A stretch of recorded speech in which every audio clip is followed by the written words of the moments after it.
Starlink's $165 a month Roam Unlimited plan is a hefty expense for many nomads, working out to nearly $2,000 a year just for Starlink service.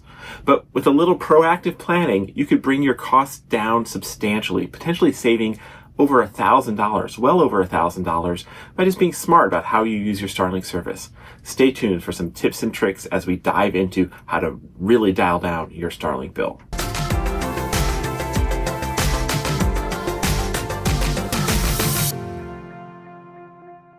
Hi, I'm Chris with the Mobile Internet Resource Center, here to answer a common question we get about, well, Starlink is great, but it's so expensive. How can I bring my bill down? And we hear that a lot because $165 a month for Roam Unlimited is a lot, particularly because so many nomads cannot rely just on Starlink. They need to combine Starlink with at least one, or if not more, cellular plans to have truly reliable connectivity to get work done. So that adds up to a pretty hefty connectivity budget, and Starlink is a big portion of that. But there are ways to dial your Starlink bill way down and still remain abundantly connected wherever you travel, even in the places that cellular just doesn't cut it. So how do you do this? We're going to go through a bunch of tips and tricks, working through the simplest, easiest, and less savings, all the way down to where you can dial your Starlink costs down to almost nothing and still kind of have some pretty abundant connectivity. The first way to really dial down your Starlink plan is to change from Roam Unlimited to the residential plan. Now, the residential plan is intended primarily for use at a fixed location, and the Roam Unlimited plan is designed for use in motion and automatically roams to different places as you travel. But one trick that has been there since the very beginning is that Starlink lets you change your address with the residential plan as many times as you want. So you can move down to the $120 a month residential plan and just change your address as part of your changing your campsite or changing your marina location. You just go on the Starlink website, and you can do this via their control panel even when you're connected via Starlink and you have no cellular service. You can then just edit your address, and within a few minutes, your Starlink residential service will recognize you back at a valid address and you will be connected. So dropping from Roam Unlimited to residential will save you $540 a year. So pretty substantial. And well, if you do need usage in motion, or you do need to go to some of the locations that are marked as sold out for residential service and won't let you move to them, there are a few major areas like that, you can always just change back to Roam Unlimited temporarily until you're ready to drop it back down to residential. So that is a quick and easy way to save some money by moving to the residential plan. And there's a bonus. The residential plan actually has higher priority data than the Roam plans because it's intended for customers who are kind of in a fixed location where Starlink has plenty of capacity to serve them. So by being on the residential plan, you will actually have faster, higher quality data than all your neighbors who are on Roam. So it's actually a kind of a win-win opportunity to play with using the residential service and just dealing with that hassle of manually moving it. Is that hassle worth $540 a year? Let us know. Next up is using Starlink's Roam 50 gigabyte plan. So instead of the Roam Unlimited, which gives you unlimited data, they have a plan for $50 a month that gives you a fixed pool of data, 50 gigabytes of data, which surprisingly for people who are primarily relying on cellular or who are know how to be miserly with their data, that 50 gigabytes can go a long way. And then, well, if you need more than 50 gigabytes, the Starlink lets you opt in to pay $1 a gigabyte for overages. So if you're using less than 165 gigabytes in a month, this actually makes a lot of sense to be on the Roam 50 gigabyte plan and save quite a bit on your monthly bills. Now, if you are having a month ahead where you know you're going to need a lot of data or something like that, well, then move to Roam Unlimited temporarily and then dial it back to the Roam 50 gigabyte plan for the month after that. So you've got a lot of flexibility, and that is a really great plan to get some extra data there that can help bring your costs way down. Now, a lot of people who've been using this 50 gigabyte plan quite successfully for a while are finding that they're able to save basically about $1,380 a year versus being on Roam Unlimited. So that is a lot of money. Just requires a little bit of discipline to make sure you don't blow into your overages accidentally. But if you've got cellular as a good primary balance to your Starlink, this is an incredible way to save a lot. Now, another similar plan to that can help you save some money and also get higher priority data is moving over to the Business tab on Starlink's plan picker and going with local priority data. So the local priority plans do support in-motion use and do give you higher priority data on the network, but they are metered. And you pay $40 a month for a terminal fee for your Starlink, and that gives you 0 data, but then you buy buckets of data as you need them.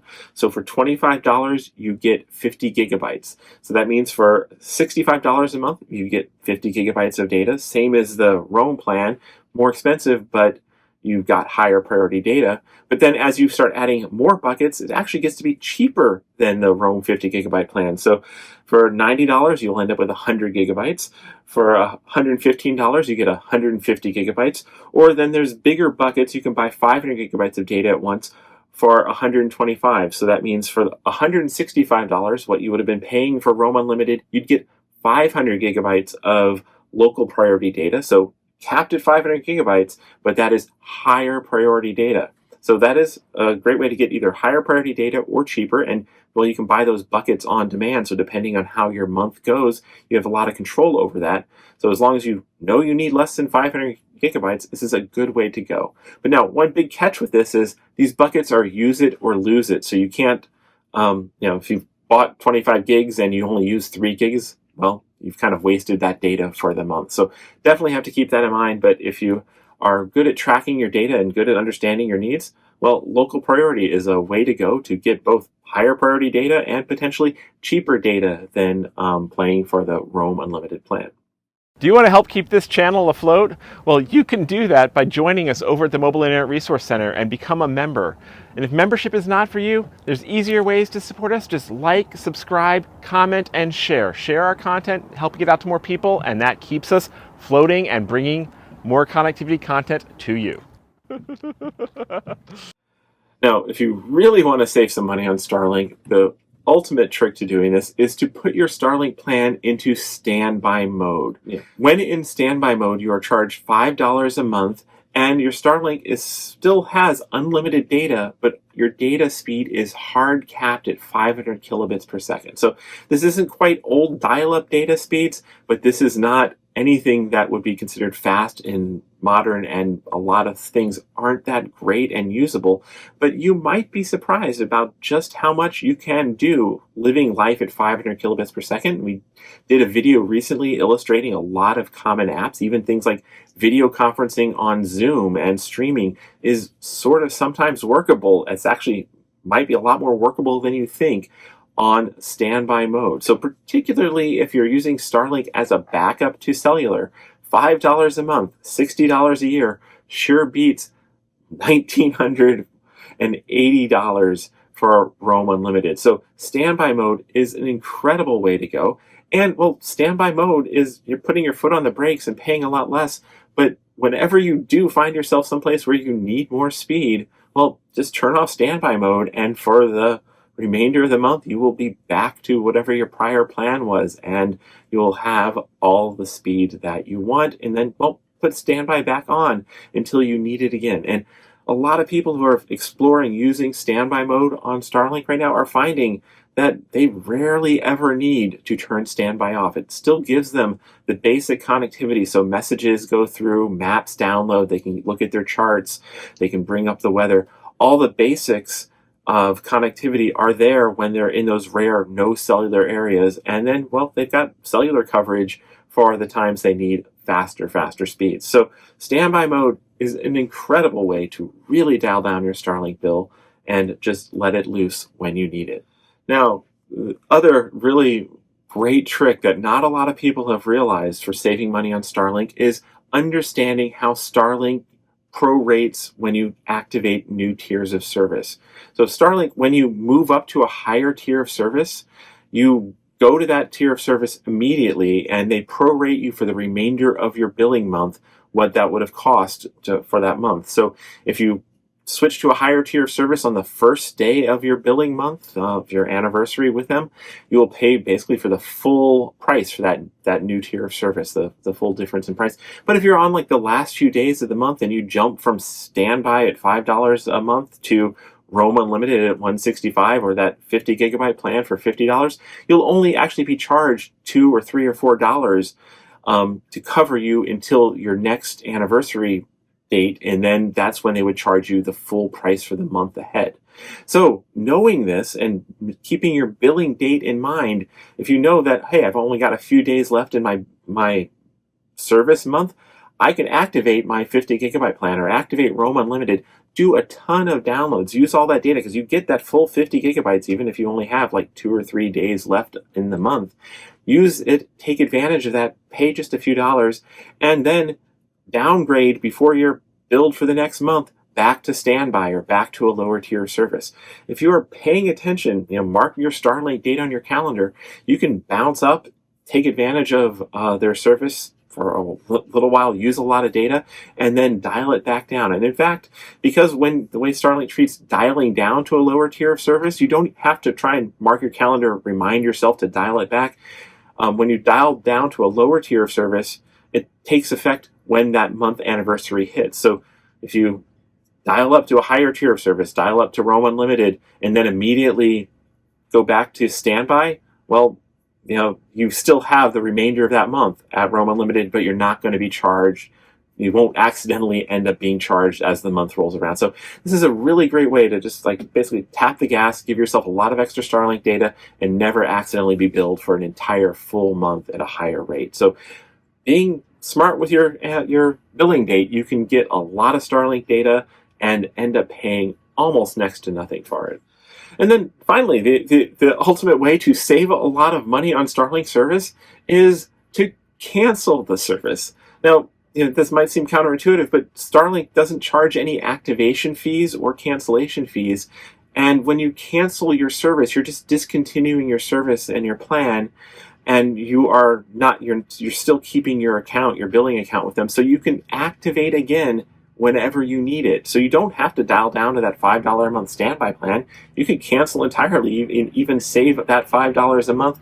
And when you just happen to be someplace without cellular or someplace where you feel like, hey, Starlink will benefit me, you've still got the hardware and you just activate it. And you don't even need to, you can just activate directly over Starlink. Power up your Starlink, wait till you get to the Starlink.com website, and reactivate it. The only kind of tip and gotcha there is if you're completely reactivating service, make sure that you are logged into the Starlink website while you still have cellular somewhere, because sometimes they ask for a two-factor authentication check where they need to text your phone. So if you're not someplace where you have service for your phone, you might need to back up to get there so that you can play these cancellation games. But canceling service is a great way to go, and there's quite a few people who feel like they're being pushed into Standby, or that Standby is the way to go. But Standby is not saving your place in like a residential zone that is over at capacity or anything like that. When you go to Standby, you could lose your residential space. So might as well cancel if you're not actually going to use it, and wait around until Starlink is needed. Activate it just for the remainder of your month, because they remember your original billing anniversary day. So if you're activating Starlink and you've only got a few days left from your original billing anniversary, you could activate a month of the next several days of Roam Unlimited for only a few dollars and then cancel it again. So things like that are great tricks to save a small fortune on your Starlink bill as you travel and find the places where you absolutely need it. And it is easy to go from that paying nearly $2,000 a year for Starlink to paying just potentially even less than $100 and still feeling like you have that abundant backup connectivity that you can tap into just when you need it. So Starlink overall, it has been an invaluable, game-changing technology for a lot of nomads, but still, as yet, it's not something that all of us can rely on all the time. And once you realize you need to build Starlink into your connectivity arsenal, it becomes kind of, why am I paying so much for that? Well, you don't have to if you get a little bit smart.